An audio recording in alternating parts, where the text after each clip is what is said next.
Halo guys, selamat datang di channel Cerita HP. Oke, jadi kemarin aku udah posting di komunitas channel ini tuh ganti nama dari HP baik ke Cerita HP.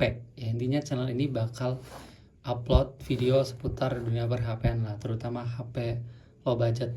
Dan aku juga ngadain giveaway untuk memperingati ya ganti nama channel gitu-gitulah ya, giveaway Redmi 4X. Dan buat kalian yang mau ikut, giveaway-nya masih berlangsung. Nanti aku pilih acak di pada hari raya Idul Fitri kayak gitu. Cara ikut giveaway-nya kalian langsung aja cus ke Instagram Cerita HP. Linknya aku taruh di deskripsi.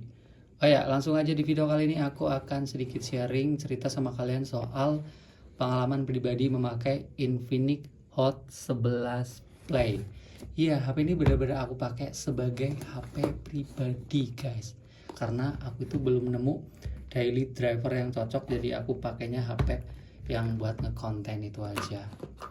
Ini adalah HP entry level dari Infinix untuk keluaran terbaru untuk pasar yang bisa dibilang murah banget. 1,5 juta ini HP resmi, new, baru, garansi, ya jelas aman lah ya. Oke, kalau ngomongin harganya, kalian bisa beli tadi 1,5 juta, itu stoknya juga ready banget di Infinix Official Store. Nih, aku taruh link pembeliannya di deskripsi. Tapi tentunya untuk harga 1,5 juta itu untuk varian paling rendah, yaitu RAM 3 GB, internal 32 GB. Kalau varian yang gede itu 4/64, harganya di sekitar 1,7. Jadi menurut aku lebih worth it yang murah. Kalau 1,57 itu harganya lebih dekat dengan Infinix Hot 11. Itu jelas jauh lebih mending dari segi chipset, speaker, sama layarnya. Kameranya juga lebih bagus. Jadi kalau mau ambil HP ini mending varian paling kecil aja. Kalau yang paling gede mending upgrade HP sekalian. Oke, aku akan cerita berdasarkan yang aku rasakan. Pertama dari segi tampilan aja, body shaming kayak gitu. Ini HP yang pasti gede banget, guys. Bongsor banget, berat, besar, dan panjang. Dipegang di satu tangan intinya nggak enak banget lah. Pokoknya ini bener-bener nggak nyaman, apalagi kalau dipasangin casing tuh tambah berat.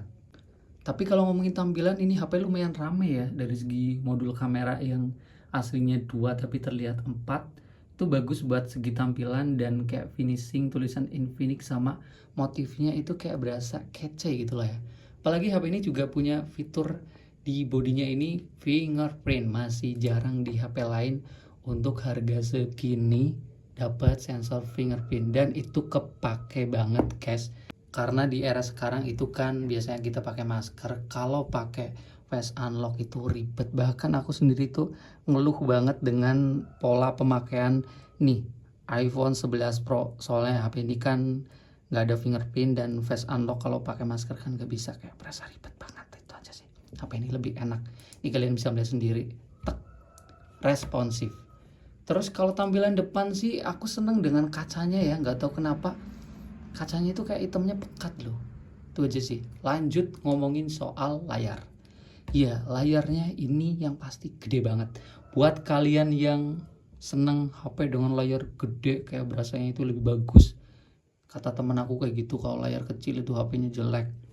Pernah kayak gitu, mantan flagship aku dikira RAM 2 GB, guys.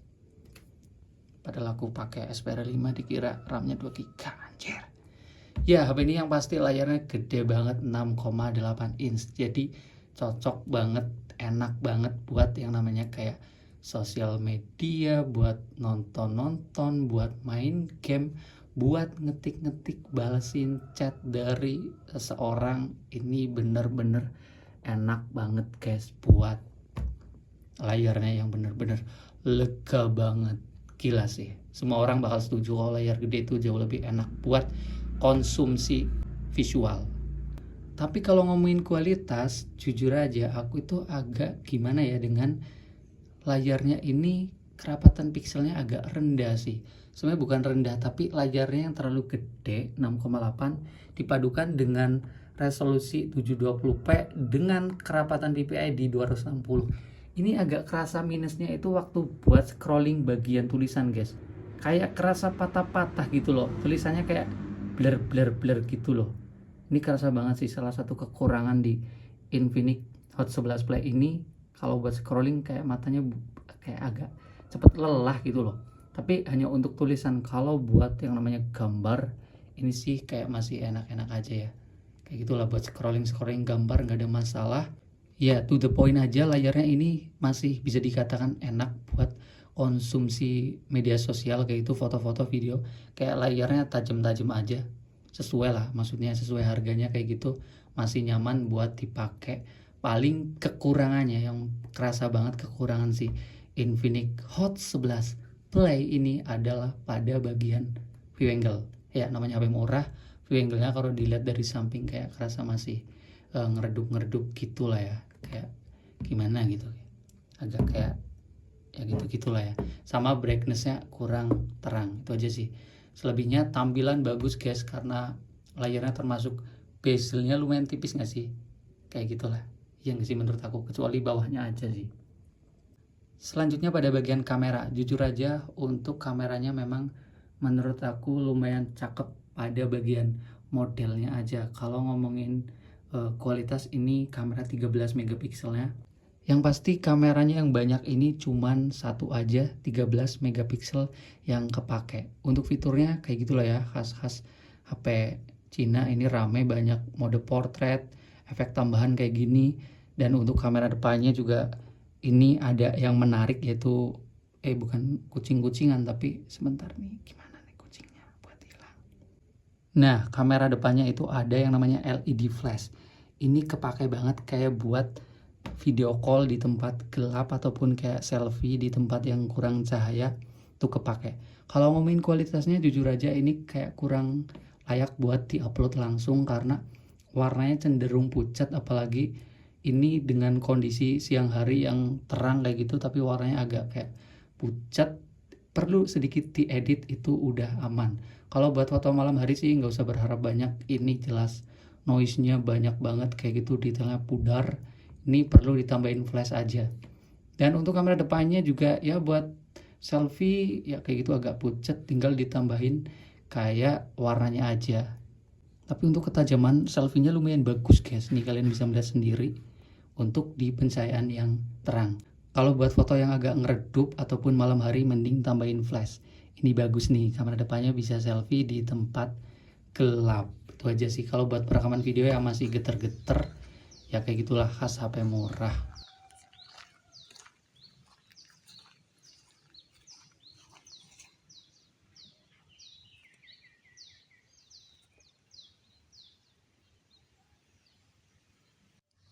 Oke guys, dan ini hasil dari kamera depan perekaman videonya 1080 30 fps, tapi agak pucat apa ya, dan gak ada fitur stabilisasi. Tapi ya wajar, namanya juga HP murah, mungkin ya nggak bisa ngarep banyak, yang penting bisa buat ngevideo aja sih.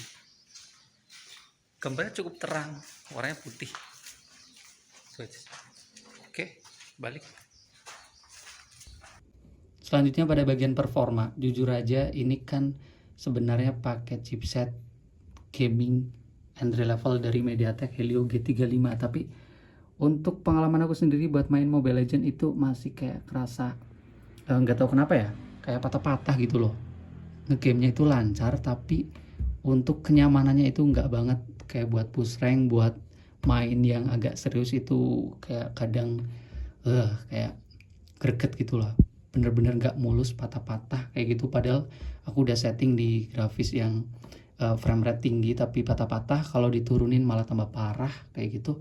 Bener-bener masih kurang nyaman buat main game Mobile Legends. Mending kalau buat main game mungkin lebih baik ambil yang Hot 11 aja. Di situ ada varian MediaTek G70, jelas lebih enak. Kalau buat sosial media ini sih lancar-lancar aja, untuk multitasking kayak berasa ya nggak set tapi kayak berasa lancar aja sih. Paling kekurangannya kalau buat buka aplikasi yang cukup banyak kayak agak nge-lag kayak gitu loh. Ini kerasa banget, misalnya buat aplikasi Shopee aku sering banget kayak ngeblank sih. Ya kalian harus pintar-pintar ngatur buka aplikasinya, jangan terlalu banyak, itu aja sih. Dan sayangnya agak sedikit gimana ya, waktu nutup aplikasi yang cukup banyak ini itu nggak tahu kenapa kayak nggak hilang semua loh. Tadi kalau di kayak gitu kan hilang semua, tapi barusan ada nih. Tuh, kadang masih ada gitu. Nah, gitu. Agak sedikit user interface-nya agak kurang enak. Selanjutnya pada bagian speaker. Speakernya agak aneh guys, di sini bukan di bawah, tapi di atas bareng speaker telepon. Untuk kualitasnya agak gimana ya, salah satu yang kurang di HP ini agak kurang lantang, kurang lepas, sama cenderung agak cempreng. Mungkin secara simpel di HP lain, di brand lain, di harga segini masih ada beberapa yang lebih bagus dibanding HP ini. HP ini salah satu kelemahannya speakernya memang. Dan itu udah aku rasakan dari Infinix yang seri sebelumnya murah-murah kayak gitu, speakernya agak kurang bagus. Oke, yang terakhir pada bagian baterai. Dan ini adalah salah satu yang kuat banget di Infinix Hot 11 Play ini karena baterainya udah berkapasitas 6000 mAh. Mungkin ini adalah HP dengan kapasitas baterai paling badak yang bisa kalian beli di HP 1 jutaan kecil. Dan memang untuk screen on time yang aku dapatkan itu bisa dibilang gila banget. Biasanya aku pakai HP Limba Jepang itu dapat screen on time 3 atau 4 jam. Yang 5 jam udah aku katakan awet. Tapi di Infinix Hot 11 Play ini screen on time yang aku dapatkan bisa tembus, kalian bisa melihat tuh 10 jam. Jadi untuk menggunakan HP ini tuh bisa kuat 2 hari pemakaian aku. Padahal adalah yang namanya ngecamp, bisa dibilang gak ringan-ringan banget. Kadang juga ngecamp, kadang full rebahan main sosmed, tapi baterainya kuat 2 hari. Kekurangannya paling kayak ngecasnya lama di sekitar 3,5 jam lebih, tapi itu nggak apa-apa karena baterai 10% aja di HP ini tuh awet. Oke guys, mungkin segitu aja yang dapat aku ceritakan sama kalian soal pengalaman pribadi memakai Infinix Hot 11 Play. Kalau ditanya apakah HP ini worth it buat dibeli, HP ini worth it buat kalian yang bener-bener nyari HP. Pertama, dari segi baterainya badak, terus layarnya gede banget, terus ada fitur tambahan fingerprint. Itu hal yang paling kuat di HP ini. Selebihnya kayak biasa-biasa aja. Dari segi kamera, dari segi speaker agak kurang bagus, sama performa sih udah sesuai harga sih. Tapi ya HP ini salah satu HP yang menurut aku layak untuk direkomendasikan buat harga 1,5 juta. Memang gak bisa berekspektasi tinggi. Nice. Kalian bisa komen aja bebas di video kali ini, dan semoga bermanfaat cerita kali ini. Kita ketemu lagi di video selanjutnya, dan